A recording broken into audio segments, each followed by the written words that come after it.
Evangelio de hoy con el Padre Sebastián Argueta.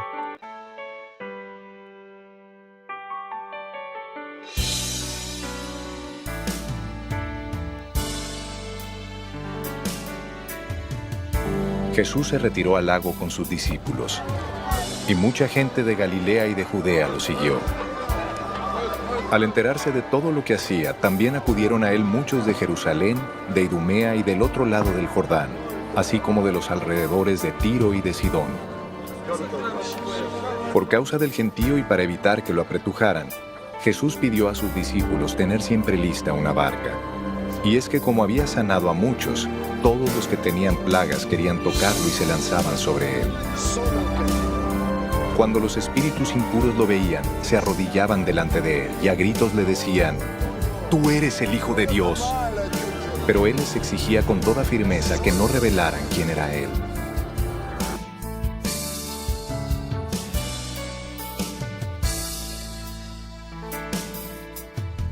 Para que podamos simplificar este evangelio, se nos hace un poquito difícil porque hay muchos datitos así que a nosotros nos llevan a poder valorar.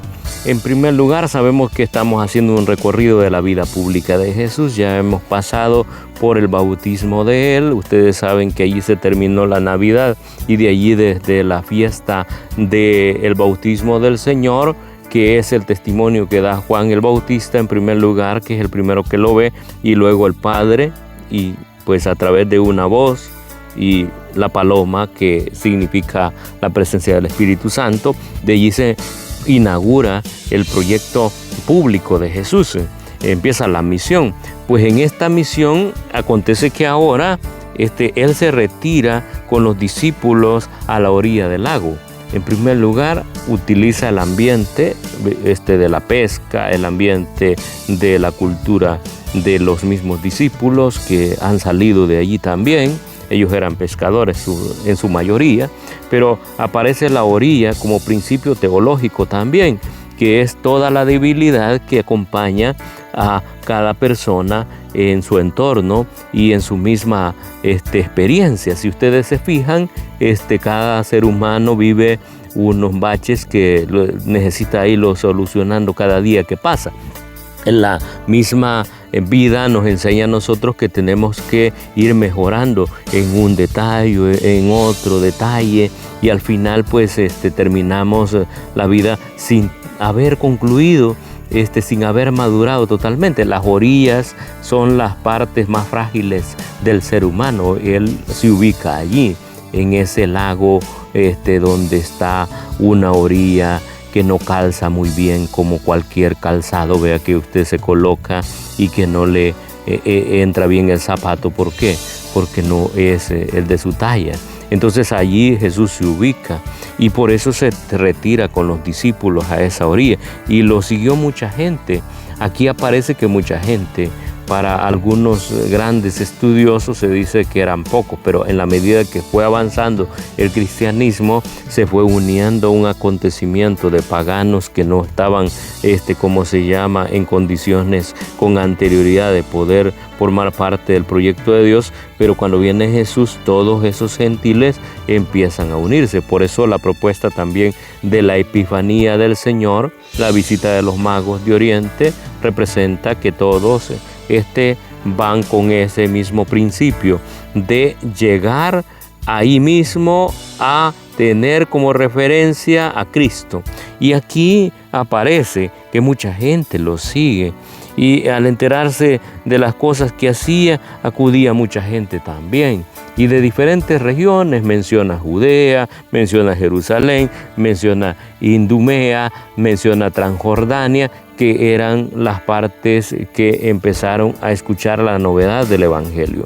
En esto también aparece el encargo a sus discípulos que tuvieran una barca.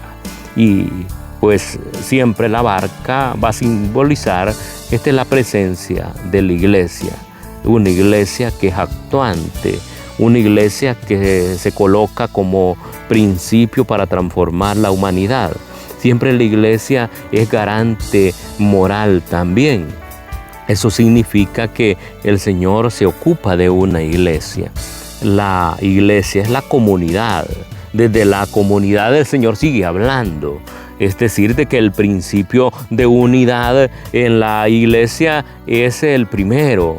De las características de la verdadera iglesia es la primerita, es una, si ustedes se recuerdan, una, santa, católica, apostólica, y Monseñor Romero decía, y perseguida.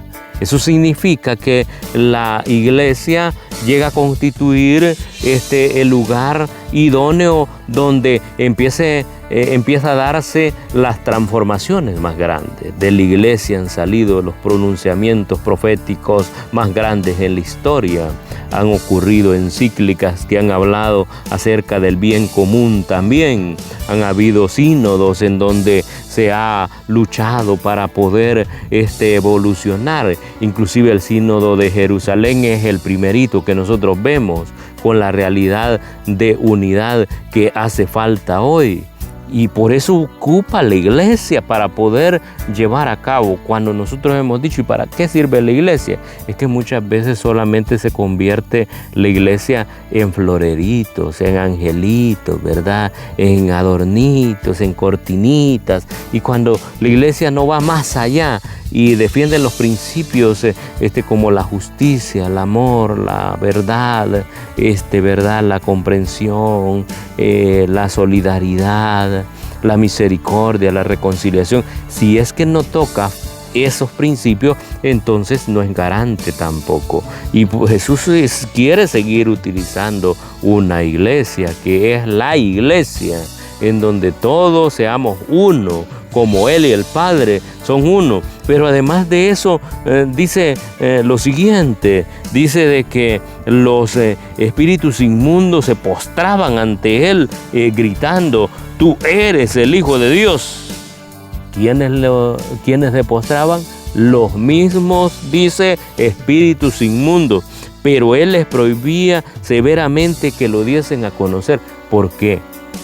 Por el mismo hecho que una persona que no está preparada y que lógicamente va viviendo como cualquier espíritu inmundo, no puede hablar de Dios.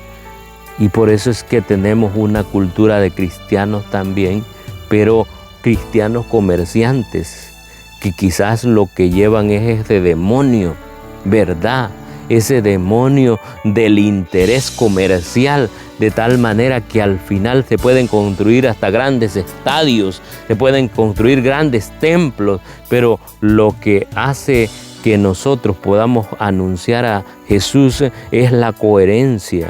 Y allí está el principio. Por eso Jesús les prohibía a ellos, porque no estaban preparados. Hay que luchar para prepararse, y hablar de Dios no es lo mismo hablarlo de dientes a labio. De allí todos lo hablan, hasta el mismo diablo habla y reconoce a Jesús como el Hijo de Dios. Pero de allí al hecho de poder tener moralmente un criterio para poder hacerlo, no lo tiene. Por eso Jesús lo calla. Y Jesús nos puede callar a nosotros también, cuando moralmente no estamos preparados para poder hablar de este principio fundamental que mueve todas las cosas, este ser que hace posible de que exista una nueva humanidad. Por eso, queridos hermanos y hermanas, sigamos esta meditación, y que el Señor te bendiga en tu hogar, y que este 2026 pues lo estés pasando bien. Que el Señor elimine toda enfermedad, toda dolencia, te devuelva la paz en tu hogar y la unidad que tanto hace falta en la iglesia. En el nombre del Padre, y del Hijo, y del Espíritu Santo, te bendiga.